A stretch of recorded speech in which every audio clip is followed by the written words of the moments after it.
बिस्मिल्लाहिर्रहमानिर्रहीम अस्सलाम वालेकुम। मैं हूं दिशान अहमद सिद्दीकी। आप देख रहे हैं सबसे पहले पाकिस्तान। सितंबर का महीना पाकिस्तान तहरीक इंसाफ के लिए इम्तिहान लेके आया, क्योंकि सितंबर में पाकिस्तान तहरीक इंसाफ ने बहुत सारे जलसे किए। अब अक्टूबर में भी पाकिस्तान तहरीक इंसाफ जलसा करने जा रही है, और ये जलसा होगा 5 अक्टूबर को बानी पीटीआई इमरान खान की, क्योंकि 5 अक्टूबर को है सालगिरह। इससे पहले 28 तारीख को भी एक ये लोग जलसा करने जा रहे हैं, और 28 के बाद 5 अक्टूबर का जो है इमरान खान साहब ने अब जो टारगेट दे दिया, और उन्होंने कहा कि मीनार पाकिस्तान और लाहौर में ही जलसा करना है, और मीनार पाकिस्तान पे ही जलसा करना है, और हर सूरत जो है पाकिस्तान तहरीक इंसाफ के लोगों को पहुंचना है। क्योंकि अब यही तासुर दिया जाएगा कि 5 अक्टूबर को इमरान खान साहब की सालगिरह है, तो सालगिरह मनाने के लिए जो है मीनार पाकिस्तान जाएंगे, लाहौर जाएंगे, वहाँ जलसा करेंगे। इससे पहले अगर मैं बात करूँ पाकिस्तान तहरीक इंसाफ के जितने भी जलसे हैं, मैंने आपको पहले ही कहा था कि मुझे नहीं लगता कि इस तरह से पाकिस्तान तहरीक इंसाफ के लोग निकलेंगे, लेकिन शायद अब इमरान खान साहब की सालगिरह का वास्ता देके, हवाला देकर शायद पाकिस्तान तहरीक इंसाफ के कारकुनान, सपोर्टर्स और वोटर्स जो इन लोगों को निकालने की कोशिश की जाएगी। इससे पहले पाकिस्तान तहरीक इंसाफ के सितंबर में जितने भी जलसे हुए, 21 को हुआ, इससे पहले हुआ, तो पाकिस्तान तहरीक इंसाफ के तमाम जलसे किस तरह से थे वो आपके सामने हैं। अब मुझे नहीं लगता कि पाकिस्तान तहरीक इंसाफ का जलसा जो है किसी भी सूरत कामयाब होगा, क्योंकि अब बानी पीटीआई इमरान खान साहब चाहते हैं कि ये जलसा करके वो अक्टूबर को थोड़ा सा इंगेज करना चाहते हैं, क्योंकि अक्टूबर का महीना है ना, जिसमें चीफ जस्टिस काजी फाइज ईसा साहब जो है रिटायर होंगे, और उनकी जगह जो है जस्टिस मंसूर अली शाह जो है नए चीफ जस्टिस आएंगे। तो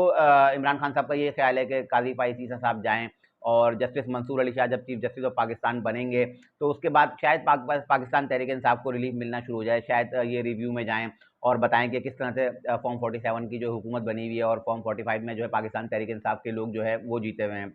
बहरहाल अक्टूबर में बानी पीटीआई इमरान खान साहब जो है चाहते हैं कि उलझा के रखें, कभी इस्लामाबाद में जलसा करा लें, कभी पिंडी में करा लें, कभी लाहौर में करा लें, ताकि जिस तरह से जो हुकूमत जो काम कर रही है उसके काम में रुकावट डाली है। लेकिन हुकूमत भी अब बाज़िद है, और वो कह रही है कि हमने जो है हर सूरत आईनी अदालतें बनानी हैं। अगर अब बात करें बिलावल भुट्टो जरदारी साहब की, तो अब उन्होंने भी दो टोक कह दिया है कि चाहे कुछ भी हो जाए, आईनी अदालतें तो बन के रहेंगी। इसी पर जो है पाकिस्तान मुस्लिम लीग नून के जो रहनुमा सेनेटर इरफान सिद्दीकी साहब, उनका बयान भी आया है, और उन्होंने भी दो टोक मौका अपनाया है, और उन्होंने बताया कि किस तरह से पहले तो ये तमाम मामला जो है पेंडिंग था। जून 2023 से जो है इस केस की समाअतें नहीं हो रही थी, और अब जब दो सियासी जमातें पाकिस्तान पीपल्स पार्टी और नून लीग जब गए, और उन्होंने कहा कि इस पे जो है जो आपने एक फैसला महफूज किया हुआ है, और उन्होंने अपीलें की कि इसमें जो है लिहाजा जो 41 मखसूस नशिस्तों का सारा मामला है ना, क्योंकि अब आईनी अदालतें बनाने के लिए जो है इनको पार्लियामेंट में 2 तिहाई अक्सरियत चाहिए, और 2 तिहाई अक्सरियत के लिए इनको कुछ सीटें चाहिए, क्योंकि मौलाना फजलुर रहमान साहब की इन्होंने काफ़ी मिन्नतें तरले की, लेकिन मौलाना फजलुर रहमान साहब नहीं मान रहे। तो उसके बाद जो है पाकिस्तान पीपल्स पार्टी और नून लीग जो है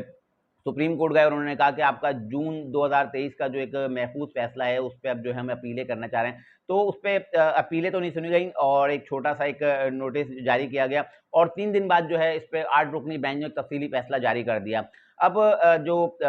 मुस्लिम लीग नून है, पाकिस्तान पीपल्स पार्टी है, जो जाहिर सी बात है इस वक्त इक़्तिदार में, इनका कहना है कि आज 8 जस्टिस साहिबान को हम इख्तियार नहीं देंगे कि वो पाकिस्तान की अवाम का और पाकिस्तान की अवाम के वोटों का फैसला करें। अब जो होगा, जो फैसला होगा पार्लियामेंट में होगा, और मखसूस नशिस्तों का फैसला भी अब पार्लियामेंट में होगा, और हर सूरत जो है आईनी अदालतें बनेंगी। अब पाकिस्तान पीपल्स पार्टी भी मैदान में आ गई है, पाकिस्तान मुस्लिम लीग नून में भी सर धड़ की बाजी लगा दी है कि उन्होंने हर सूरत जो है आईनी अदालतें बनानी हैं, और आईनी अदालतें बनकर रहेंगी। अगर हम बात करें ये रिव्यू पटिशन की, तो 30 सितंबर को इस केस की अब जो है समाअत होनी है, और इस केस की समाअत चीफ जस्टिस काजी फाइज ईसा साहब ही करेंगे। और काजी फाइज ईसा साहब आपको पता है आईन और कानून पे चलने वाले शख्स हैं, और अगर ये सिलसिला मैं बात करूँ कहाँ से शुरू हुआ, ये सिलसिला शुरू हुआ जब पंजाब असेंबली जब तहरीक अदम एतमाद के बाद पंजाब असेंबली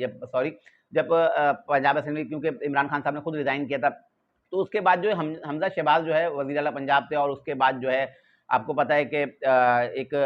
मखसूस नशिस्तों का एक मामला आया था। 20 सीटों पे जो है इलेक्शन हुए थे, जो उन्होंने हमज़ा शहबाज को वोट दिए, तो उन तमाम 20 लोगों को डी सीट कर दिया गया था। उस डी सीट पे जब इलेक्शन हुए थे, तो 15 जो पाकिस्तान तहरीक इंसाफ ने दोबारा ले ली थी, और 5 जो है पाकिस्तान मुस्लिम लीग नून को मिली थी। तो उस वक्त ये सारा मामला जो है सुप्रीम कोर्ट में गया था, और रिव्यू में गए थे। उस वक्त सुप्रीम कोर्ट के बाहर के उस वक्त के जो सदर थे वो गए थे, और इसके अलावा पाकिस्तान पीपल्स पार्टी की आयशा चौधरी थी, ये रिव्यू में गई थी, और इन्होंने सुप्रीम कोर्ट में जो है इस पर पटिशन की थी। अब उसी पे जो है 30 तारीख को जो है इस केस की जो है समाअत है, और अब काजी फाइज साहब मौजूद होंगे, और 30 सितंबर को इस केस को जो है समाअत के लिए मुकर्रर किया गया है। तो मुझे तो यही लगता है कि जिस तरह से